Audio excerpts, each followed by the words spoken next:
trading former Finals MVP Andre Iguodala to Memphis. The biggest domino, of course, KD's decision to leave for Brooklyn. Steph Curry reportedly left China to fly to New York to talk to KD. The Athletic reports Steph found out Durant was leaving while Steph was on the plane.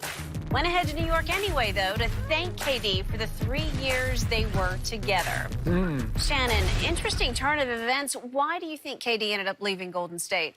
He wasn't fulfilled.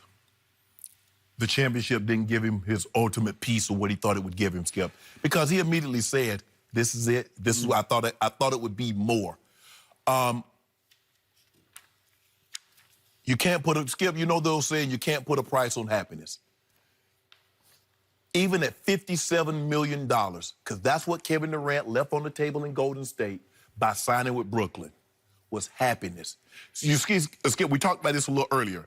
Draymond, Clay, and Steph. They grew up together. It's kind of like you have your friends, Skip. We went through K all the way to 12. And then there's this other guy that came in your sophomore year of high school. Yep. He cool at all. He good. I mean, we play ball together, play football, basketball, ran track. He cool. Yep. But he's not like the one that we grew up together with. That's what KD had in OKC. He and Russ. He and Serge Ibaka. Skip, they grew up together.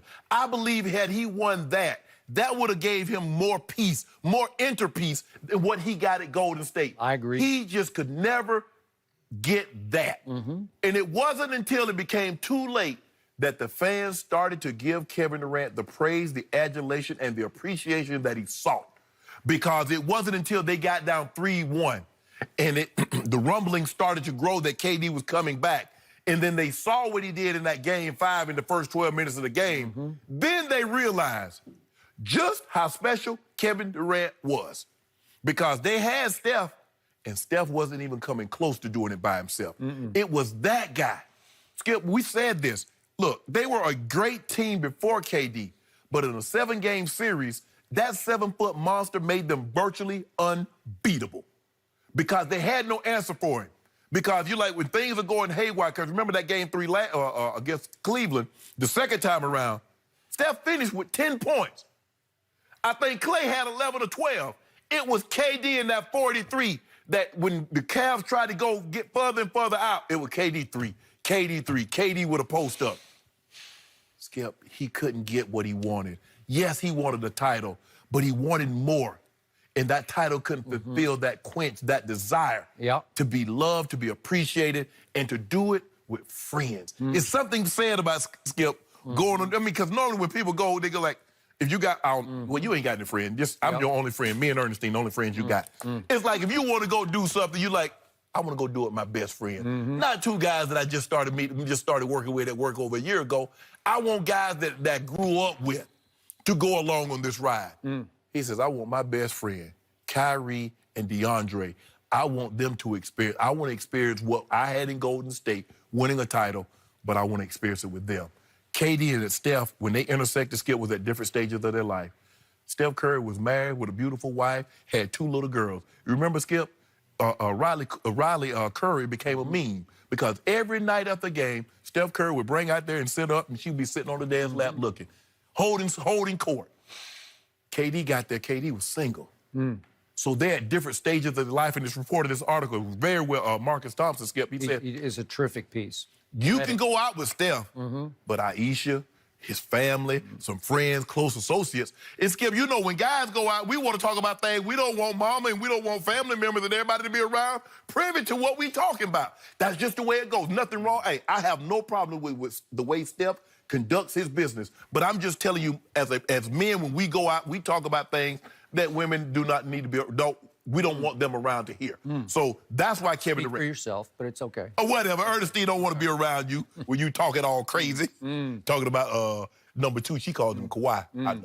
But anyway. She does. She loves it. She still loves it. But Skip, what he couldn't get in Golden State, now he can get in Brooklyn, is that the ability to win a championship with friends.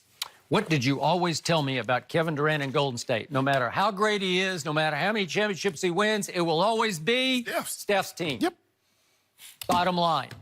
So when I read the Marcus Thompson piece, again, it was terrifically written and researched. What did it smack of to me? it had to come from somebody. I don't know if it came straight from Steph, but somebody in his camp wanted this out there that Steph flew all the way from, where was he, in Shanghai? He was Shanghai. Yeah, all the way from Shanghai to New York City, and didn't hear until he was in mid-flight, uh-oh, it's over, he's committed to the Nets. Still went on to New York because he wanted to see him, to quote Marcus, face-to-face, man-to-man, friend-to-friend, to say, hey, love you, man, you know, appreciate all that you've done. To me, there's some PR operating here because he wanted the world to know, especially Warriors Nation to know, that don't blame me. I tried. I did the best I could to get Kevin to come back. Don't put it all on me because we never quite clicked, okay? Yeah, they shouldn't skip. He got out of the driver's seat and got in the passenger seat so KD could drive. He did. But again, I think he wanted it clear. I went out of my way to either help re-recruit him or at least thank him. One way or the other, I went to New York and I knocked on his door and I said, hey, congratulations, right? Okay, so it makes Steph come off a little bit better. But now we go back to why did this unravel? I think it started about a year ago at the team's championship celebration. Do you remember the Bob Myers? I do. Okay, he tried to make a joke about this. I think we have it if we could show it. Let's see it right now. And then I heard you tell Kevin Durant he can have whatever contract he wants next year. Yeah, that was just for the media. He can't have anything like that at all. Mid-level. Yeah, mid-level, behind closed doors. Because I think last year he told Steph he could have any contract he wants, too, so... Well, yeah, that was different. He's been here from the run, you know, the way before days. He's earned it.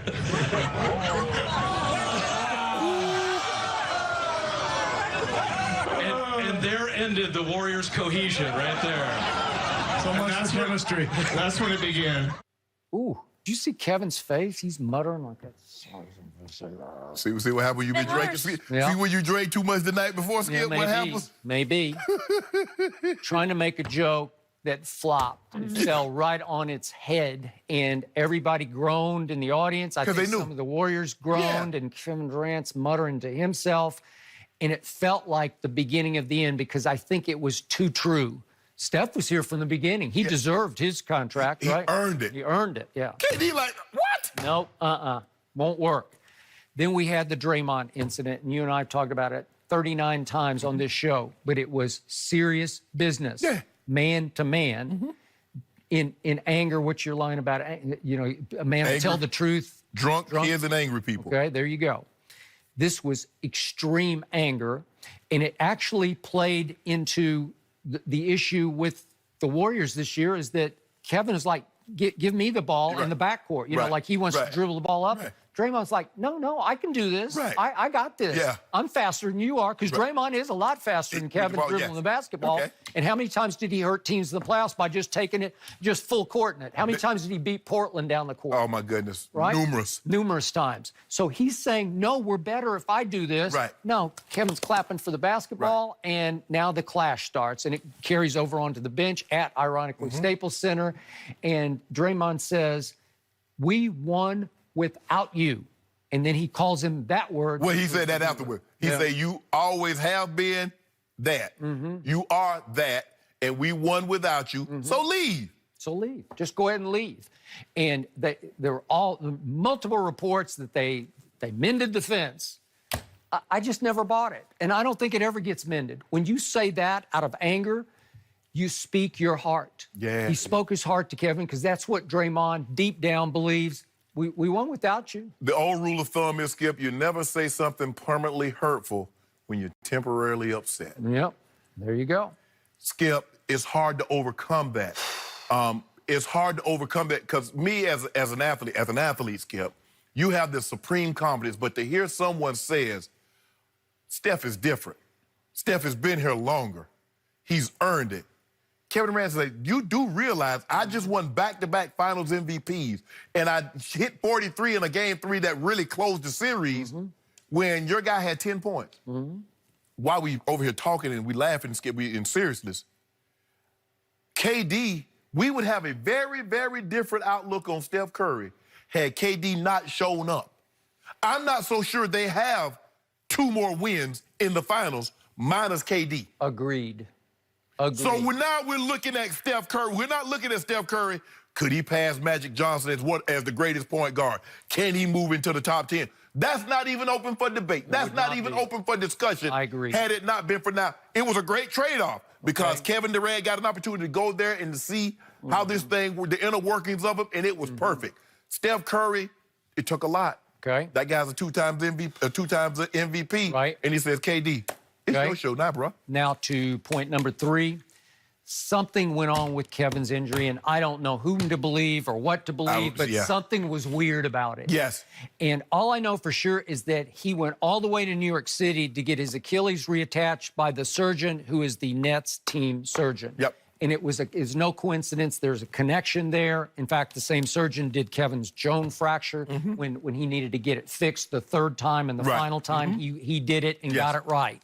So that was another issue here, which left Golden State in a lurch. And I thought it was complete panic on their part to give D'Angelo Russell the max they could give him. But it doesn't make Skip. Here's a guy that had the third highest usage rate. We're behind Harden and Russ. Doesn't make sense. Doesn't fit. The guy that will dribble the ball more in 2 possessions than Klay Thompson will in a single night. True. I'm Skip, and maybe it's because Klay is going to be out, let's just say, for the late February, early March. And they need a second guy that can score the basketball. But when you really break it down and you look at, okay, Klay, Steph, Draymond, D'Angelo, Unless you tell me you can trade him at the trade deadline. Maybe that is a piece of what they're going to do. But I tell you something else very interesting. It was reported, Chris Haynes reported that they had come to Andre Iguodala earlier in the week and said, if we lose KD, we're probably going to move you. Hence, the truth-telling on the Breakfast Club. Skip, you can't give away the secrets to the original recipe and expect the Colonel to have you back in the house. That's true, he did. He opened, he pulled the curtain back and let everybody see everybody, getting dressed and what they're cooking and what they're putting in the pots. You can't do that. But guess what I heard, though? You know who his former agent is? Oh, Rob Pelinka. Now, Memphis, what we do know, they going young. Now, why would they want a 35, 36-year-old Andre Iguodala? You want Iggy in L.A. I'm just saying. I'm saying, do you know? I don't know who his former agent was. Do you know who his former agent is? Old Robbie. Like you call old Robbie. Yeah, Robbie Pelinka. Rob P. So you want Iggy as your next piece to the puzzle. Coming off the bench. Yeah. Coming out the bench, Iggy, Iguodala. It could happen. Great stuff, gentlemen. Fantastic. And we've got much more to come this morning. We are not done yet. Are the